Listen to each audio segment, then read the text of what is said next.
Hello दोस्तों, नमस्कार। मेरा नाम है आलोक त्रिपाठी और अपने YouTube मंच पे आपका बहुत बहुत स्वागत करता हूं। दोस्तों, आज यानी 21 जुलाई 2023 को राहुल गांधी की सुप्रीम कोर्ट में सुनवाई थी और सुनवाई के बाद जिसका अंदाजा था कि एक ऐसा व्यक्ति सुप्रीम कोर्ट का चीफ है जिसकी रीढ़ की हड्डी है, जो उन जजों की तरह नहीं है जो सरकार से प्रभावित हो जाते हैं। वो न्याय का रखवाला है, संविधान का रक्षक है। जी हां, मैं बात कर रहा हूं सुप्रीम कोर्ट के चीफ जस्टिस DY चंद्रचूड़ का, जिनके बारे में कहा जाता है कि उनकी प्रेमाइस में किसी नेता की गाड़ी इंटर नहीं कर सकती है। इतने सहज, इतने बुद्धिजीवी और डिग्निटी से भरे व्यक्ति हैं DY चंद्रचूड़, और उनकी अदालत ने राहुल गांधी मामले में दो बातें कही। पहला मामला, गुजरात सरकार को एक नोटिस भेजा है, पूर्णेश मोदी को भी नोटिस भेजा है, जिनकी याचिका के बाद सूरत की कोर्ट ने राहुल गांधी को 2 साल की सजा सुनाई थी। जिसके बाद राहुल गांधी गुजरात हाईकोर्ट गए, लेकिन गुजरात हाईकोर्ट ने उनकी विनती को स्वीकार नहीं किया, सजा पर रोक नहीं लगाई और राहुल गांधी के बारे में तल्ख टिप्पणी की। सभी को इंतजार था कि यह मामला सुप्रीम कोर्ट जाएगा और राहुल गांधी को खुद भी इस बात का इंतजार था कि वो सुप्रीम कोर्ट जाएंगे और सुप्रीम कोर्ट क्या कार्यवाही करता है, क्या जजमेंट देता है, इसके आधार पर राहुल गांधी के भविष्य की बात की जा रही थी। और दोस्तों, सुप्रीम कोर्ट में जब से ये मामला पहुंचा है, एक ऐसी पीठ जिसका नेतृत्व कर रहे हैं चीफ जस्टिस DY चंद्रचूड़, तब से मोदी और शाह की नींद उड़ी हुई है। हर कोई जानता है कि DY चंद्रचूड़ कितने सख्त हैं, कितने ईमानदार हैं। उनकी ईमानदारी का तकाजा इसी बात से लगाया जा सकता है कि सरकार को उन्होंने कई बार लताड़ा है। इस बात के लिए लताड़ा है कि सरकार किसी की बाप नहीं होती, सरकार किसी की आका नहीं होती, बल्कि सरकार जनता की नौकर होती है। और जब सरकार ये भूल जाती है तो सरकार बन जाती है तानाशाह, और उस तानाशाही से बचाने के लिए, उसकी जद से हटाने के लिए ऐसे शख्स का होना किसी भी देश की डेमोक्रेसी के लिए बहुत जरूरी होता है। दोस्तों, मणिपुर में लगातार तकरीबन 80 दिनों से हिंसा हो रही थी और हिंसा के बाद DY चंद्रचूड़ ही थे जिन्होंने कहा था सरकारी वकील से कि यदि सरकार अब कोई कार्यवाही नहीं करेगी तो हम कार्यवाही करेंगे। और आप जाइए अपने हुक्मरानों से कहिए कि वो कार्यवाही करें, यदि वो कार्यवाही नहीं करेंगे तो हम कार्यवाही करेंगे। हम आपको 1 हफ्ते का वक्त देते हैं, 1 हफ्ते में कुछ करिए वरना मामले को हम देखेंगे। ऐसा सुबह कहा DY चंद्रचूड़ ने, और दोपहर को एक ऐसा व्यक्ति जो 70 दिन से शांत था, 70 से ज्यादा दिन से शांत था, विदेश यात्राएं कर रहा था, MP, छत्तीसगढ़, राजस्थान, उत्तर प्रदेश में चुनावी सभाएं कर रहा था, इस मामले पर शांत था। आखिरकार उसकी चुप्पी टूटी, और उसकी चुप्पी टूटने में जो महत्वपूर्ण भूमिका थी, वो भूमिका किसी और की नहीं, इसी शख्स की थी जो इस समय सुप्रीम कोर्ट का चीफ जस्टिस है। दोस्तों, कलकत्ता से छपने वाले एक अखबार टेलीग्राफ ने एक बढ़िया सा चलचित्र भी बनाया है।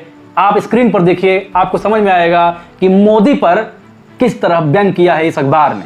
इतनी मोटी चमड़ी तो किसी की नहीं होगी कि 75 दिन से देश का एक हिस्सा जल रहा था और इस देश का प्रधानमंत्री राज्यवार चुनावी दौरे कर रहा था, सब कुछ कर रहा था, लेकिन उसके पास एक वक्त नहीं था कि वो मणिपुर पर एक बयान दे। उसके पास इतना वक्त नहीं था कि मणिपुर जाकर वहां की तस्कीत करे, वहां ये देखे कि क्या चल रहा है, किस तरह से लोग खून के प्यासे पड़े हैं। इसके बाद मणिपुर का जो वीडियो वायरल हुआ जिसमें 2 लड़कियों को, आगे मैं कुछ नहीं कह सकता हूं, ये इतना दर्दनाक मंजर है कि उसकी व्याख्या कर पाना मेरे लिए कतई मुमकिन नहीं है। एक संवेदनशील इंसान के लिए यह कतई मुमकिन नहीं हो सकता है। ऐसे राज्य में, ऐसे जगह पर जहां इस तरह की कार्यवाहियां हो रही है, मोदी की चुप्पी क्या जाहिर करती है। गजब देश है अपना, गजब का रामराज्य है। एक व्यक्ति ऐसा है जो रेसलर से छेड़खानी करता है, दिल्ली पुलिस चार्जशीट दाखिल करती है कि छेड़खानी की बात सामने आई है, छेड़खानी स्पष्ट तरीके से हुई है, उस व्यक्ति को जमानत मिल जाती है। और एक व्यक्ति जो हुक्मरान पर सवाल उठाता है, मोदी सरनेम पर सवाल उठाता है, वो भी इनडायरेक्ट सवाल, और एक ऐसे अखाड़े में जो अखाड़ा अभिव्यक्ति का अखाड़ा होता है, उसी अखाड़े में वर्तमान यशस्वी प्रधानमंत्री नरेंद्र मोदी ने किसी को चरसी गाय कहा था, किसी के लिए 50 करोड़ की गर्लफ्रेंड का इस्तेमाल किया था, उन पर आज तक कोई कार्यवाही नहीं हुई। लेकिन राहुल गांधी पर एक छोटे से मामले पर इतनी बड़ी कार्यवाही, अधिकतम सजा, मानहानि पर उतनी मैक्सिमम सजा, जिनकी उनकी सदस्यता को बर्खास्त करने के लिए पर्याप्त थी। आप सोचिए यह मामला इतना संगीन कतई नहीं था कि उनको 2 साल की मैक्सिमम पनिशमेंट दी जाए, लेकिन यह मैक्सिमम पनिशमेंट देने का पहले का जो माजरा है वो आप सब जानते हैं। राहुल गांधी गए थे ब्रिटेन से वापस आए थे। संसद में उन्होंने अडानी का काला चिट्ठा सामने रखा था और अडानी के काले चिट्ठे के रखने के बाद डंका बती तमतमा गए।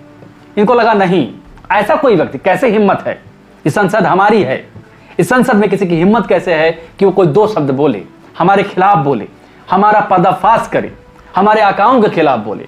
जी हां, वही आका जो देश के पूंजीपति हैं। और उसके बाद राहुल गांधी पर अचानक से आनंद फानंद में फैसला आता है। बाद में सारी चीजों से आप वाकिफ हैं। एक ऐसा व्यक्ति जो रेसलर्स के साथ छेड़खानी करता है वो बाहर घूम रहा है, और एक ऐसा व्यक्ति जो हुक्मरानों पर वार करता है उसके खिलाफ इतनी बड़ी सजा इस संसद से उसको हटा तक दिया गया।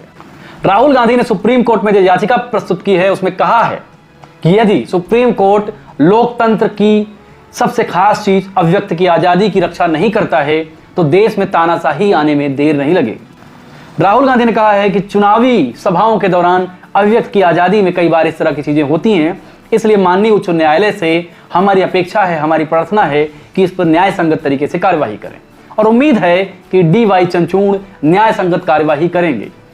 लेकिन दोस्तों, देश का एक बड़ा हिस्सा मणिपुर जल रहा है, देश रो रहा है और देसी नीरो बंसी बजा रहा है। इस वीडियो पे आप क्या कहेंगे? मणिपुर पर आप क्या सोचते हैं? राहुल गांधी पर आप क्या सोचते हैं? इस तानाशाही सरकार पर आप क्या सोचते हैं? कमेंट करके बताएं, और यदि चैनल पर नए हो तो चैनल को सब्सक्राइब करके बेल आइकन भी दबा लें। नमस्कार साथियों, आज जब मैं आपके बीच आया, इस लोकतंत्र के मंदिर के पास खड़ा हूं, तब मेरा हृदय पीड़ा से भरा हुआ है, क्रोध से भरा हुआ है।